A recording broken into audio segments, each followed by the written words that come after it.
Hi, this is Lisa Kelly, Notre Dame author and class of 1993, and you are watching the Two Irish Brothers show.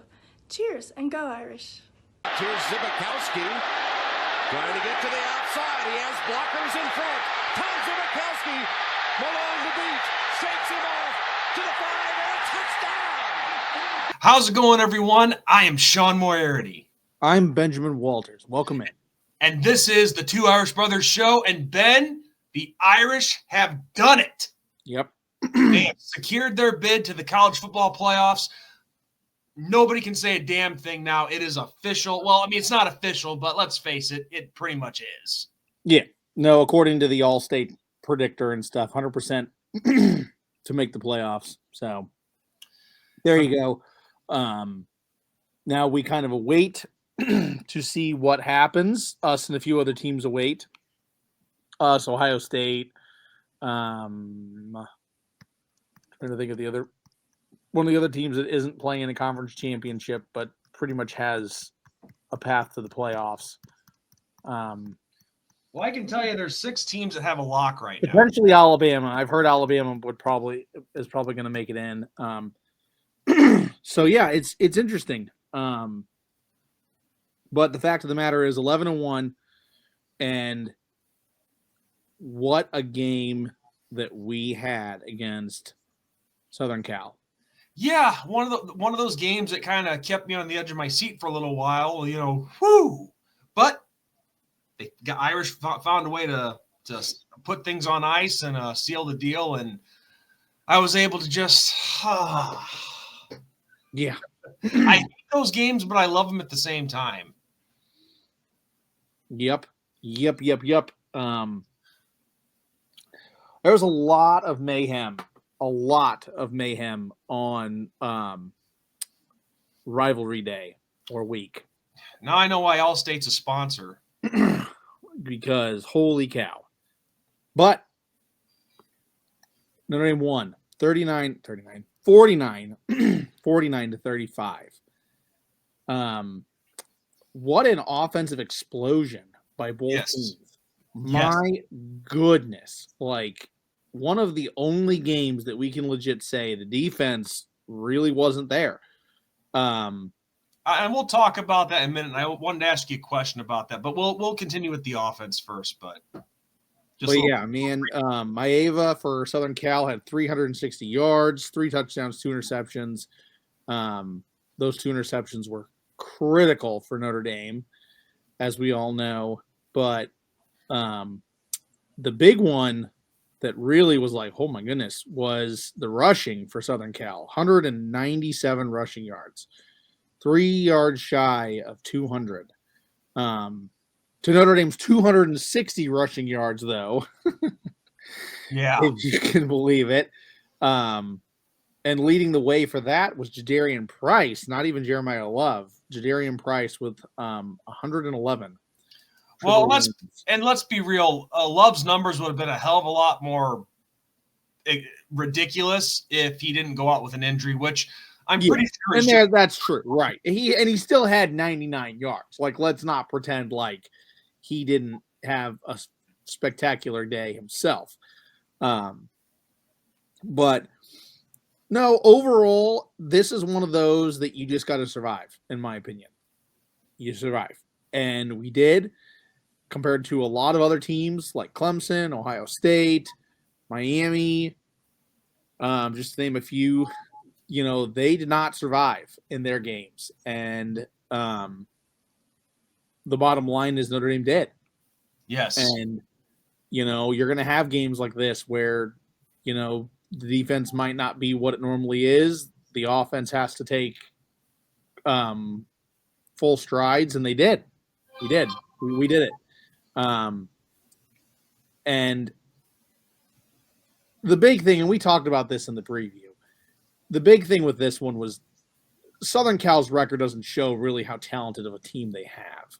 Yeah. I mean, it was one of those years, just like them and Florida State, just this year, didn't seem to have everything going. It didn't click right.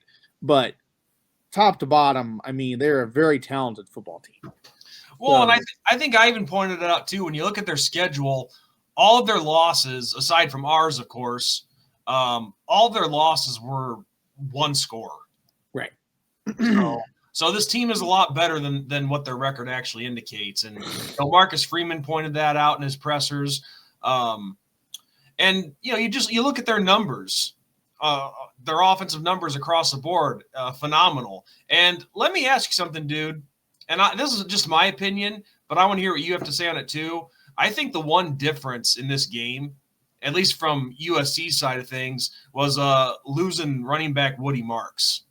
Because I'm pretty sure he left with a concussion, I think, or he went on the concussion protocol. I think losing him really hurt for USC, which of course put more on Quentin Joyner and more on Brian Jackson, and but I guess it doesn't really matter because kind of like what you're seeing with us, USC Lincoln Riley knows how to recruit. Yes. Oh, yes. I mean, their depth is really showing in this game too. Yes, very much so. And it goes back to what I was saying. Just a very talented football team, and the record doesn't show it. I mean, that's the bottom line. And it's Southern Cal, and I don't like Southern Cal at all, but yeah, I mean, you got to give credit where it's due. Southern Cal, top to bottom, a very, very talented football team. So, yeah, they're 6-6 to finish the season and stuff, but this was a great win. This was a gritty win. This is how it's going to be in the playoffs. Like this type of game, this type of atmosphere is how it's going to be. And yes, we are hosting, which is phenomenal, but do not expect it to be a cakewalk. No. No. And that's what we're waiting on right now. We know where it's going to be. Right. And I'd like to think that even after championship week, that won't change the fact that we're hosting. I hope not anyway. But now it's just who and when. Yeah. Who are we playing? What date? The 20th or the 21st are we playing on? Yeah. Yep. And so go ahead. Well, I was going to say, I know we can talk about more of our offense here. The rushing game, phenomenal.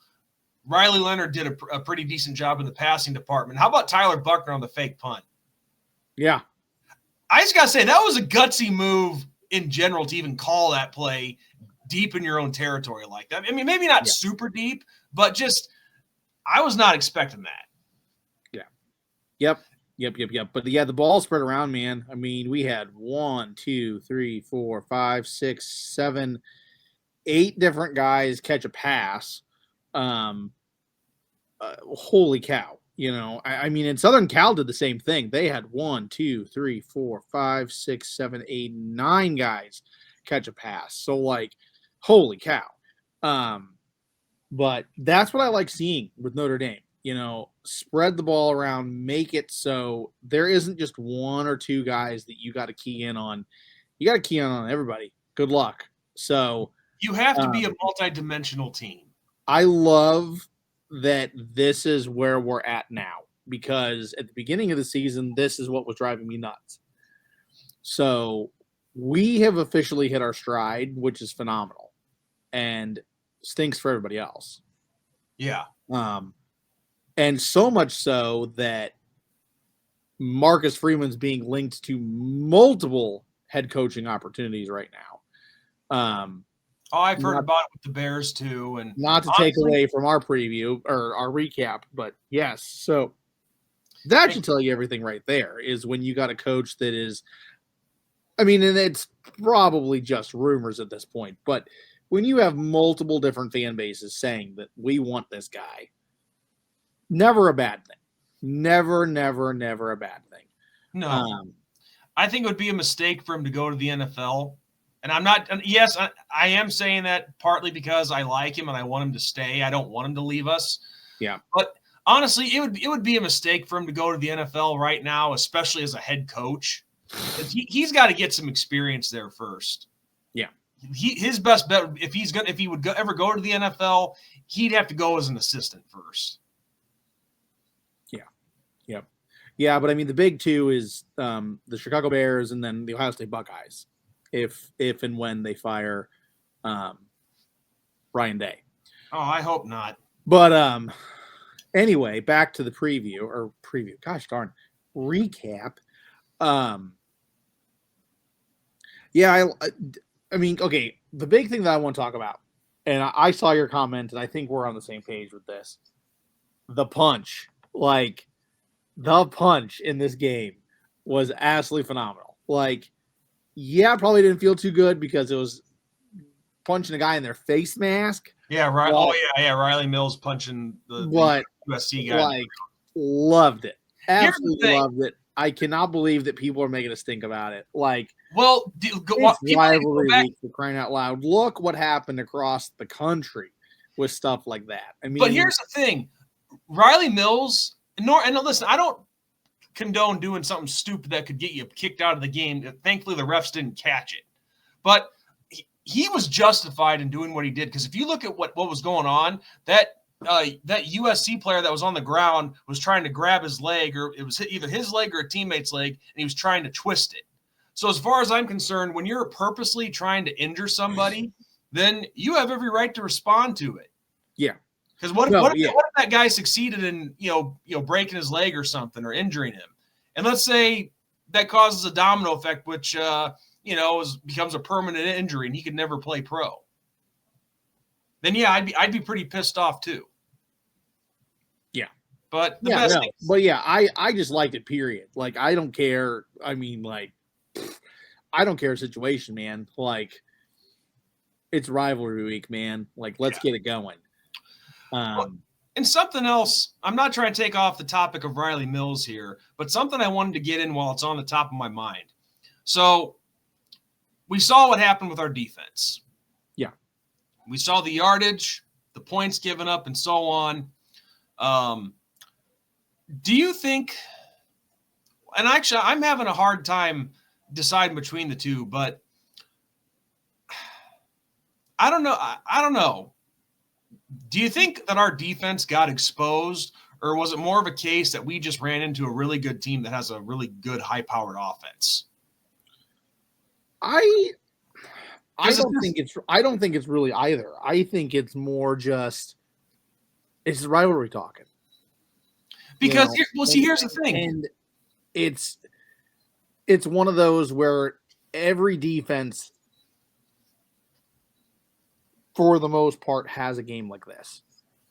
And have it now as opposed to in the playoffs. Well, and I agree with that. I 100% agree. But just breaking it down briefly, yes, I know that it was not the best defensive performance of the year, and there were times where we got beat.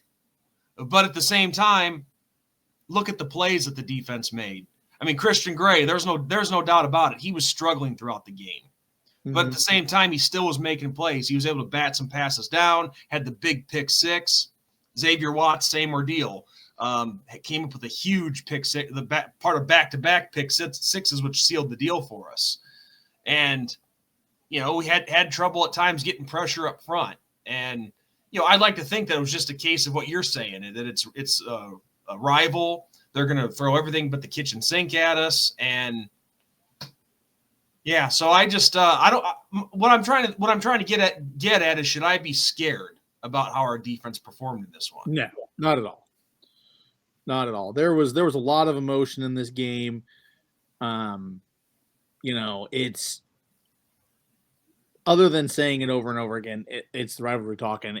It's just, it happens. And I'm not super concerned about it. I think this is added motivation. I think it's, okay, that happened at their place, but that ain't going to happen at our place. And when we come time to host whoever we're hosting, I think it's going to be lockdown defense. So I'm not super concerned about it. I, just let bygones be bygones, if you will. And well, the good news is you got 3 weeks. You got 3 weeks to figure it out and 3 weeks to rest up. Yeah. That's the big thing that we're focusing on right now. And I'll tell you one thing, man, this team has come a long way. And first off, I can't believe the regular season's over already. Yeah, it went that fast. at least for us anyway.